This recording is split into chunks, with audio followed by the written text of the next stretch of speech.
নমস্কাৰ সকলোকে আজি এটি নতুন ভিডিঅ'লৈ স্বাগতম জনাইছোঁ।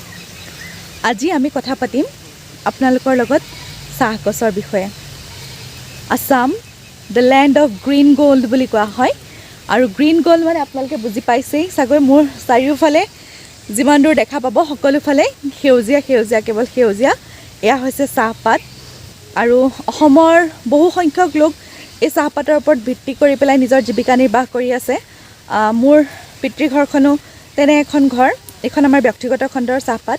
গতিকে আহক আজিৰ ব্লগ বুলি কৈছোঁ, আজিৰ ব্লগটো ষ্টাৰ্ট কৰোঁ। চাহপাতৰ ক্ষেত্ৰত অসমৰ ইতিহাস অতি পুৰণি।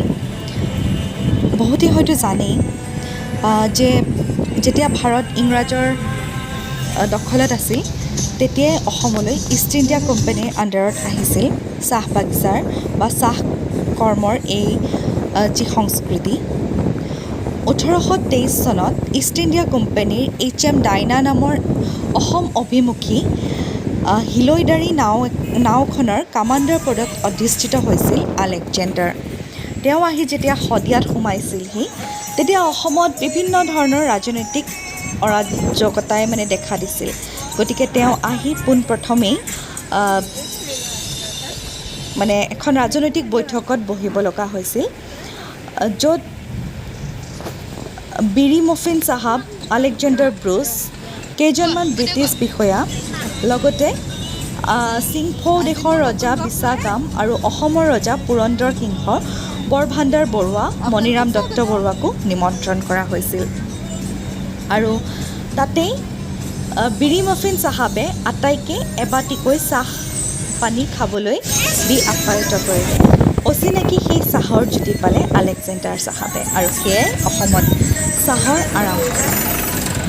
অসমৰ চাহ খেতিৰ উপযোগী বিভিন্ন ঠাইত হাবি জংঘল কাটি ব্ৰিটিছে আৰম্ভ কৰিলে চাহৰ খেতি। উজনি অসমৰ ব্ৰহ্মপুত্ৰৰ দক্ষিণ পাৰৰ দুৰ্গম অঞ্চলসমূহতো তেওঁলোকে নানা কষ্ট স্বীকাৰ কৰি চাহ বাগিচা পাতিছিল। সেই সময়ত উত্তৰ পাৰৰ ভালেখিনি ঠাই আছিল আহোম ৰজা পুৰন্দৰ সিংহৰ অধীনত। চেঁচা, ডুবিয়া, চেংমৰা, বালিজান, ব্ৰহ্মাজান, বুৰৈ এই 6খন দুৱাৰ সদৃশ নৈক লৈ উত্তৰ পাৰৰ এক উল্লেখযোগ্য অঞ্চল ছয়দুৱাৰতো সেই অতীজতেই কেইখনমান চাহ বাগিচা পতা হৈছিল। সেই কেইখন হৈছে নয়া ঘগৰা, বেলহাউচি, নিউ কুৰুবাৰী গেট, দফলাগড়, নিৰ্মলা, ব্ৰহ্মাজান, ভোলাগুৰি আৰু হেলেম বুৰৈ চাহ বাগিচা। আৰু আজি আমি হেলেম চাহ বাগিচাৰ মাজেৰে আহি আছোঁ কাউৰীপথাৰ স্থিত আমাৰ ব্যক্তিগত খণ্ডৰ চাহ বাগিচাখনলৈ। এয়া আহি পেলাই আমি পালোহি। আপোনালোকে দেখিছে নয়নাভিৰাম দৃশ্য চাহ বাগিচাৰ, তামোলিটি গাৰ্ডেন। আৰু মই আপোনালোকক পোনে পোনে ভিতৰলৈ সোমোৱাই লৈ যাব বিচাৰিছোঁ। এইটো এণ্ট্ৰি পষ্ট আৰু কৈ খুব ভাল লাগে। আমাৰ পাপাই কোনো ধৰণৰ নোলোৱাকৈ বাগানৰ যিসকল জামাদাৰ কি থাকে নহয় তেনেকুৱা নোলোৱাকৈ তেওঁ নিজেই ডিজাইন কৰি পেলাই বাগানখন বনাইছিলে। ইয়াত অকল চাইডে চাইডে আপোনালোকে দেখা পাইছে শাৰী শাৰীকৈ তামোল পুলি আছে, মাজতো বহুত তামোল গছ আছে। আৰু মই বিভিন্ন গছৰ বিষয়েও ইয়াত ক'ম কি কি আছে। এবাৰ জাষ্ট অভাৰঅল ভিউটো আপোনালোকক দি দিব বিচাৰিছোঁ আৰু লগতে অসম তথা চাহ বাগানৰ বিষয়ে আৰু বৰ্তমান চাহ বাগিচাৰ লগত জড়িত লোকসমূহে যিসমূহ পৰিস্থিতিৰ সন্মুখীন হ'ব লগা হৈছে তাৰ বিষয়ে আপোনালোকক দুই এটা কথা আজি মই ক'ম। আৰু লগতে এই বিষয়টোৰ লগত মোৰ কিছু ক'বলগীয়া ব্যক্তিগত মত আছিলে, সেইখিনিও আপোনালোকৰ লগত আজি শ্বেয়াৰ কৰিম। প্ৰথম চাই লওক, চাহ বাগান বুলি ক'লে সকলোৰে ভাল লাগে। এটা সেউজীয়া দেখিলে মনবোৰ সকলোৰে জীপাল হৈ যায়। এয়া শাৰী শাৰীকৈ দেৱদাৰু গছ আছে, দেখা পাইছে চাগৈ দেৱদাৰু গছ, মাজে মাজে তামোলৰ গছ আছে। এয়া আমাৰ বৰ্ষাদা আহি আছে ছাতি লৈ। তেখেতে থাকে আমাৰ বাগানখনত ৰাতিৰ মালিক। সন্মুখত এটি ঘৰ বনাই থোৱা আছে, ইয়াত বৰ্ষাদা থাকে, লগতে বিভিন্ন ইকুইপমেণ্টছ। আৰু আমাৰ বাগানৰ সকলোতকৈ ডাঙৰ সম্পত্তি এইভাগ এভাগ শিৱ মন্দিৰ আছে।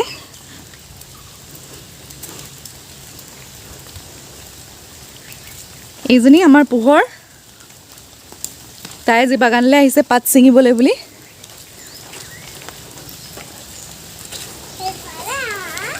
আহিম ৰ'বা, 1 মিনিট হা। এয়া মই আপোনালোকক প্ৰথমে শিৱ মন্দিৰ ভাগ দেখুৱাইছোঁ। বাকী তাৰপিছত প্ৰত্যেকটো বস্তুৰ বিষয়ে মই ডিটেইলছ দুই এষাৰ কথা কৈ যাম। এয়া হনুমানৰ মূৰ্তি, ভিতৰত শিৱলিংগ আছে, মা চাফ চাফাইত লাগি আছে। আমি আজি আহিছোঁ মন্দিৰলৈ বুলি। শিৱলিংগ ভাগ কাশীৰ কুম্ভ মেলাৰ পৰা আনি পেলাই পাপাই ইয়াত প্ৰতিষ্ঠা কৰিছিল। আৰু এইফালে আছে গণেশৰ মূৰ্তি।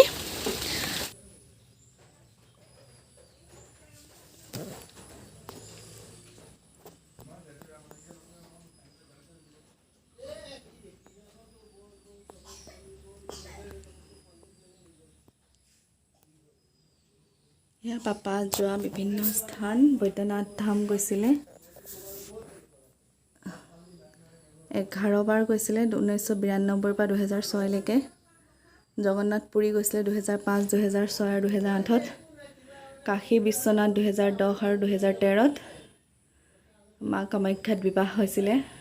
আৰু ৰামেশ্বৰ ধাম 2008ত, তিৰুপতি বালাজী 2008ত, আৰু বাসুকীনাথ 2092 পৰা 2006লৈকে টোটেল 12 বাৰ গৈছিলে।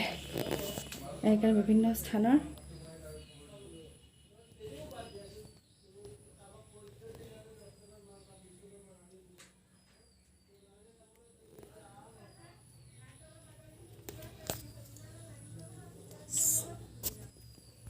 আৰু এইফালে চাহ বাগান দেখিবলৈ পাইছে।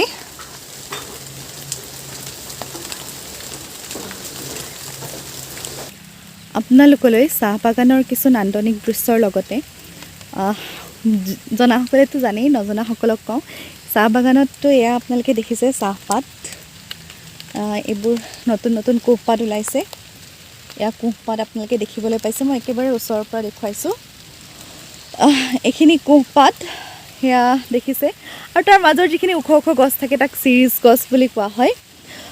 ইয়াত আমাৰ বাগানখনত কিছু ব্যতিক্ৰমী কি কাৰণে আমি ইয়াত চিৰিজৰ লগতে অন্যান্য কিছুমান মূল্যৱান গছৰ পুলি মোৰ পাপাই লগাই থৈ গৈছিলে।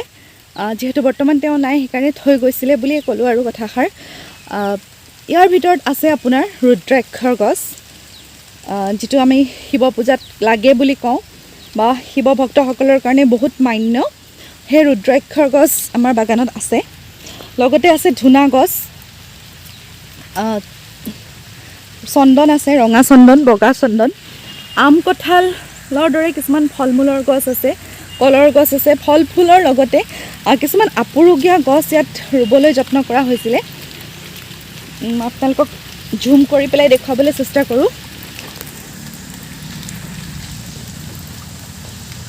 এইজোপা, যিজোপাৰ পাতখিনি আপোনালোকে বহল বহলকৈ দেখিছে, এইজোপা হৈছে চন্দনৰ গছ। তাৰ পাছত মই ৰুদ্ৰাক্ষৰ গছজোপাৰ ওচৰলৈ যাবলৈ চেষ্টা কৰিছোঁ। আৰু এইখিনিতে এইজোপা আম গছ, এইজোপা আম গছ, এইজোপা কঁঠাল গছ। সচৰাচৰ দেখা গছখিনি। এইফালে আৰু আম গছ আছে, দেখুৱাই দিছোঁ। লগতে যিসমূহ অলপ ব্যতিক্ৰমী আৰু আপুৰুগীয়া বা মূল্যৱান উদ্ভিদ বুলি ধৰা হয়, তেনেধৰণৰ কিছু গছ সহজে পাবলৈ নোহোৱা আমাৰ বাগানত পোৱা যাব। এইজোপা দেখিছেনে বহলকৈ, এইজোপা হৈছে ৰুদ্ৰাক্ষৰ গছ। ৰুদ্ৰাক্ষৰ গছ সেইজোপা। লগতে আছে এইজোপা শেৱালি ফুলৰ গছ। আৰু বাকী তুলসী, মৌ তুলসী, এল'ভেৰা। তাৰ পৰা এইখিনিতে দুজোপা আছে বকুলৰ গছ। বকুল ফুলে অক্সিজেন, মানে বকুলৰ গছে অক্সিজেনটো বহুত বেছি পিউৰিফাই কৰে বুলি কোৱা হয়। আৰু বকুল ফুলৰ গোন্ধ লৈ থকা মানুহৰ ডিপ্ৰেশ্যন নাহে বুলি কোৱা হয়। গতিকে এই গছকেইজোপা বহুতেই বেছি মূল্যৱান, বকুল ফুলৰ গছ। লগতে এইখিনি আম এজোপা আৰু হৈছিলে। ইয়াত নেমু আছে, আম আছে। মই কমলা গছ আছে আমাৰ বাগানত। মই আপোনালোকক কমলা গছজোপাৰ ফালে লৈ যাওঁ পোনে পোনে। বহুতে হয়তো কমলা গছ দেখা নাই, গতিকে মই পোনে পোনে কমলা গছজোপা দেখুৱাবলৈ নিওঁ। আৰু মাজে মাজে বাগানখন চাই থাকক। লগতে মই ইয়াৰ বিষয়ে, যিটো বাগানৰ লাইফষ্টাইল, তাৰ বিষয়েও ক'বলৈ চেষ্টা কৰিম অকণমান।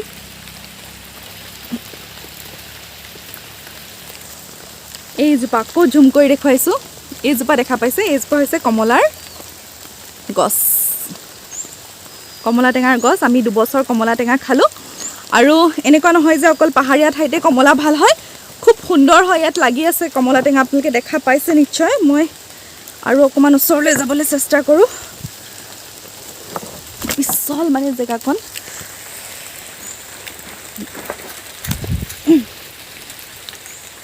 এই আপোনালোকে দেখিবলৈ পাইছে দেখা পাইছেনে ফটো ভিডিঅ'টো কিমান ক্লিয়াৰ হৈছে মই গম পোৱা নাই এয়া গছত কমলা টেঙা লাগি আছে এয়া দেখা পাইছে কমলাৰ ছিজনত খুব যথেষ্ট ডাঙৰ ডাঙৰ হয় কমলাখিনি সৰু নহয় আৰু মিঠা হয় সুন্দৰ হয় খুব সুন্দৰ হয় কমলা টেঙাৰ গছ এনেদৰে আপোনালোকে ইচ্ছা কৰিলে অসমত লগাই কমলা টেঙাৰ খেতি কৰিও স্বাৱলম্বী হোৱাৰ এটা পথ আছে অকল আমি পাহাৰীয়া ঠাইত কমলা হয় বুলি ভাবি থাকি লাভ নাই এয়া সুন্দৰকৈ কমলা লাগিছে আৰু এইখিনি কমলা খুব ধুনীয়াকৈ ডাঙৰ হ'ব আৰু এইবোৰ চিৰিজ গছ চিৰিজৰ মাজে মাজে জালুক আছে জালুক খেতি কৰিও স্বাৱলম্বনৰ পথ পাব পৰা যায় এইজোপা আন এজোপা কমলা টেঙাৰ গছ এজোপাৰ গ্ৰথটো বৰ ভাল হোৱা নাই তামোল আছে নাৰিকল আছে ধুনা গছজোপা আছে মই বাৰু ধুনা গছজোপা অকণ পিছত দেখাম বাগানৰ মাজৰ ফালে আছে কলগছ আছে বেল গছ আছে বিভিন্ন ধৰণৰ গছৰ সমাহাৰ ইয়াত আছে আৰু এইটো আমাৰ ঘৰটো ইয়াৰ বাথৰুম এইখিনি দেখুৱাই দিছোঁ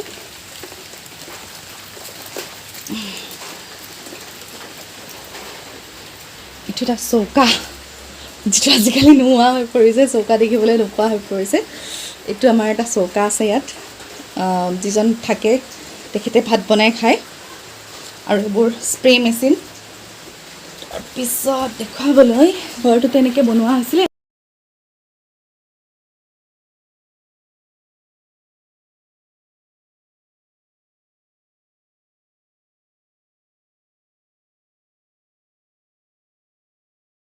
এয়া পাত ছিঙি আনি থোৱা হৈছে আৰু যিহেতু বতৰ বেয়া আজি প্ৰডাকশ্যন কম কেইগৰাকী মানে ছিঙিও আছে তেওঁলোকৰ লগত মই পিছত আপোনালোকক দেখুৱাই দিম তেওঁলোকক আৰু এয়া পাত ডাইৰেক্টলি ফেক্টৰীত যাব প্ৰায় 4 মান বজাত ইয়াৰ পৰা গৈ পেলাই ফেক্টৰীলৈ পাতসমূহ যাব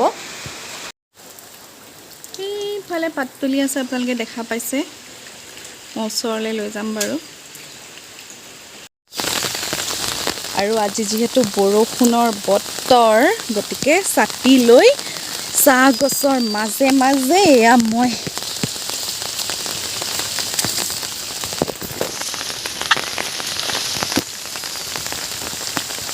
চাহ গছৰ মাজত ছাতি লৈ মই আজি আপোনালোকৰ কাৰণে ভিডিঅ'টো লৈ আহিছোঁ আৰু চাহ খেতিটো আচলতে বহুত ভাল এটা জীৱিকাৰ উৎস আছিলে প্ৰায় 100 বছৰমান যদি আমি মানে পুলিৰ পৰা কৰি লওঁ তেতিয়া আমি প্ৰায় 100 বছৰমান চাহ মানে এই ব্যৱসায়টোৰ ওপৰত নিৰ্ভৰ কৰি পেলাই আমি চলিব পাৰোঁ কিন্তু বৰ্তমান বিভিন্ন সমস্যা আহিছে চাহপাত নাই পৰিৱেশটো বা মানে যিটো প্ৰাকৃতিক প্ৰতিকূলতা আহিছে সিও বহুত সমস্যাৰ সৃষ্টি কৰিছে প্ৰাকৃতিক প্ৰতিকূলতা মানে কেনেধৰণৰ যি সময়ত বৰষুণৰ প্ৰয়োজন সেই সময়ত বৰষুণ নোহোৱা হৈছে আৰু যি সময়ত বৰষুণ বেছিকৈ হৈ যায় পাত বহুত ওলাই কোম্পানীয়ে পাত ল'ব নোৱাৰা হৈ গৈছে পাতৰ দাম বহুত বেছি হৈ বহুত কম হৈ যায় তেনেকুৱা হয় গতিকে চাহপাতৰ যিটো ব্যৱসায় যিসকলে চাগে নিউজ চাই আছে তেওঁলোকে জানে সেইটো অলপ কিছুদিনৰ পৰা খুব বেয়া হ'বলৈ ধৰিছে আপোনালোকে দেখা পাইছে চাগৈ এই কোমল পাতটো দেখিলে কিদৰে সজীৱতা মনলৈ গুচি আহে এয়া কোমল কোমল চাহপাত এয়া কলি পেলাইছে আৰু অসমৰ চাহপাতৰ কোৱালিটিটো বহুত ভাল কিন্তু আজিকালি যিহেতু পৰিৱেশ আৰু মানে সময়ৰ বিভিন্ন ধৰণৰ মাৰঘাট পৰিছে আজি গোটেই বিশ্বতে কৰোনা মহামাৰীয়ে যেনে এক ধৰণৰ প্ৰভাৱ পেলালে তাৰ কাৰণে চাহপাতৰ ব্যৱসায় কিন্তু বহুত বেয়া হ'বলৈ দেখা গৈছে বিশেষকৈ আমাৰ আপাৰ আছাম বুলি যাক আমি কওঁ আপাৰ আছামত চাহ ব্যৱসায়টো প্ৰায় প্ৰত্যেকৰে ঘৰে ঘৰে চাহ ব্যৱসায় আছে কিন্তু তেওঁলোকৰ নোপোচোৱা হৈছে প্ৰায় দেখা পাওঁ আমি ৰাস্তাত চাহপাত মেলি দিয়া হয় আজিকালি বহুত অসমীয়া যুৱকে মানে অসমীয়া যুৱক বুলি কিয় কৈছোঁ যিহেতু আগৰ যিখিনি চাহ গছৰ ব্যৱসায় আছিলে সেইখিনি বাহিৰৰ মানুহৰ কোম্পানী আছিলে বাহিৰৰ কোম্পানীৰ মানে ফেক্টৰী আছিলে এতিয়া অসমীয়া বহুত যুৱক ওলাই আহিছে তেওঁলোকে ফেক্টৰী খুলিবলৈ লৈছে তেওঁলোকে বিভিন্ন ধৰণে চাহ বা অৰ্গেনিক টি উৎপাদন কৰিবলৈ লৈছে সৰি দেই তেনেকুৱা বহুতখিনি হৈছে কিন্তু মোৰ ফালৰ পৰা মই ইমান বিশেষ নাজানো যিহেতু মই এই ব্যৱসায়টোত ওপৰৰ পৰাহে দেখা পালোঁ মই বিশেষ ভিতৰলৈ সোমাবলৈ নাপালোঁ এতিয়া ভাইটিয়ে চলাই আছে কিন্তু মানে মোৰ এটা মানে মনৰ ভাৱ যে আমি বহুতখিনি কি হয় হাজিৰা দিব লগা হয় যিসকলে আমাৰ চাহপাত তোলে হয়নে যাৰ ঘৰত আমাৰ অলপ লিমিটেড চাহপাত আছে, আমি অসমীয়া মানুহখিনিয়ে, অসমীয়া মিনছ অসমৰ থলুৱা মানুহখিনিয়ে নিজৰ চাহপাতখিনি অকণমান নিজেই তুলিবৰ কাৰণে আগবাঢ়ি আহিব নোৱাৰোঁ জানো? সদায় পাত তোলাৰ পৰা ধৰি কটাৰ পৰা ধৰি মানে নলা খন্দা বা সকলো কাম আমি এক বিশেষ শ্ৰেণীৰ মানুহৰ ওপৰত নিৰ্ভৰ কৰি এতিয়াও চলি আছোঁ। সেই কামখিনি যদি আমি অসমৰ থলুৱা মানুহখিনিয়ে নিজে হাতত লওঁ, চাগৈ আমাৰ স্বাৱলম্বিতাৰ পথটো আৰু অকণ ভাল হ'ব। আৰু যিমানখিনি লোকচান হৈছে, মই এতিয়া লাভ কেনেকৈ কৰিব সেই বিষয়টো মই ক'ব নোৱাৰিম, কিন্তু যিখিনি লোকচান হৈছে বা ব্যৱসায়টো যিমানখিনি অলপ তল পৰি গৈছে, সেই তল পৰাটো আমি যাকে আকৌ অলপ উঠাব পাৰিম, অকণমান হ'লেও সকাহ পাম যদি আমি নিজেই কিছুমান কাম নিজে কৰিবলৈ লওঁ। যিহেতু আমাৰ বাগানখন নিজৰ থাকে, গতিকে তাত আমি পাতকেইটা তোলাটো বা নলাটো খন্দাটো চাগে কোনো সন্মান হানি হোৱাৰ কথা হ'ব নোৱাৰে। আমি যদি পথাৰত গৈ খেতি কৰিব পাৰিছোঁ, তাত নিজৰ ঘৰৰ চাহপাতকেইটা তুলিবও চাগে আমি মানে চাহপাতকেইটা তুলিলে চাগে আমি মানে সৰু হৈ নাযাওঁ, বা সেয়া আৰু যিটো আমাৰ মানসিকতা এটা আছে বাবু চাহেব টাইপৰ, সেই বাবু চাহেবৰ পৰা আমি চাগৈ কম হৈ নাযাওঁ, কাৰণ নিজৰ ঘৰৰ চাহপাত। আৰু বাকী মই বাইদেউহঁতে তুলি আছে, তেওঁলোকৰ ওচৰলৈ লৈ যাওঁ। এতিয়া পাপাৰ সমাধি বনোৱা হৈছে আৰু এইখন বিশেষ জেগালৈ আনিছোঁ, কাৰণ এইখিনি চাহগছ আমি প্ৰথম ৰুইছিলোঁ। প্ৰথম যেতিয়া আমাৰ চাহগছ ৰোৱা হৈছিলে, তো পাপাই আমাক মাতি আনি পেলাই আমাৰ দ্বাৰা ৰুৱাইছিলে মানে চাহগছখিনি। আমি প্ৰত্যেকেই এইকেইজোপা গছৰ এজোপা আমি প্ৰত্যেকেই ৰুইছিলোঁ ঘৰৰ। এয়া 2011ত আমি আৰম্ভ কৰিছিলোঁ প্ৰত্যেকেই। আৰু এইজোপা ৰুদ্ৰাক্ষৰ গছ, আপোনালোকে যদি দেখা পায় গুটি লাগি আছে। মই ঝুম কৰিব চেষ্টা কৰিছোঁ। এইজোপা ৰুদ্ৰাক্ষৰ গছ, বিভিন্ন ডালত ৰুদ্ৰাক্ষ লাগি আছে, সেয়া দেখা পাইছোঁ চাগৈ। এইজোপা এনেই বহুতখিনি আপুৰুগীয়া গছ মানে পাপা ইয়াত ৰুই পেলাই অকল জীৱিকাই নহয়, লগতে প্ৰকৃতিৰ সুৰক্ষাৰো এক পদক্ষেপ হিচাপে লৈছিলে। এতিয়া মই চাহ বাগানৰ মাজে মাজে আহি আছোঁ, চাহপাতৰ মাজে মাজে, বৰষুণৰ মাজে মাজে। এয়া আমাৰ বাইদেউহঁতে পাত তুলি আছে। আজি কিমান তুলিলে এতিয়ালৈকে? এতিয়ালৈকে কিমান তোলা হ'ল? 30 কেজিমান হৈছে। জোখা নাই নহয় ন এতিয়ালৈকে? পাতেই নাই এতিয়া। বৰষুণৰ কাৰণে পাত কম হৈছে নেকি? এইখিনিতে চাগে আমি ৰোৱা গছ, আমি এইখিনিতে গছ ৰুই গৈছিলোঁ প্ৰথম। এইটো ঘৰটো কোনে বনাইছে?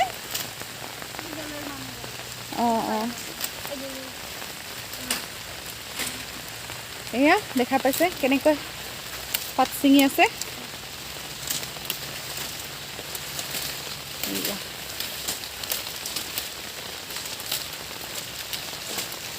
পাত কমি গৈছে ন?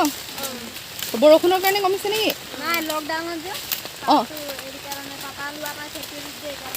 মানে পাতটো কাটি দিয়া নহ'ল ন? কাটি দিয়া হোৱা নাই, সেইকাৰণে কমিছে। লকডাউনে চব ব্যৱসায়কে পূৰা মাৰঘাট মাৰি দিছে আৰু চব ব্যৱসায়কে মাৰঘাট মাৰি দিছে আৰু এইখিনি ছিঙিবলৈ থকা পাত দেখাইছোঁ আৰু এয়া ছিঙি দিয়াৰ পাছত ঠিক আছে, মই এইফালে ওলাই যাওঁ। আৰু বাগানলৈ আহিলোঁ যেতিয়া কেইখনমান মেণ্ডেটৰী ফটোৰ সৈতে আজিৰ ভ্লগটো ইয়াতে সামৰিছোঁ। আৰু আপোনালোকে যদি চাই ভাল পালে তেতিয়াহ'লে লাইক, কমেণ্ট আৰু শ্বেয়াৰ কৰিবলৈ নাপাহৰিব। আৰু অন্যান্য ভিডিঅ'সমূহ পাই থাকিবৰ কাৰণে বেল আইকনটো প্ৰেছ কৰি থ'ব। আৰু অনুভৱীজ ৱৰ্ল্ড যদি এতিয়ালৈকে ছাবস্ক্ৰাইব কৰা নাই, প্লিজ ছাবস্ক্ৰাইব কৰি ল'ব। সকলোকে ভিডিঅ'টো চোৱাৰ বাবে বহুত বহুত বহুত ধন্যবাদ।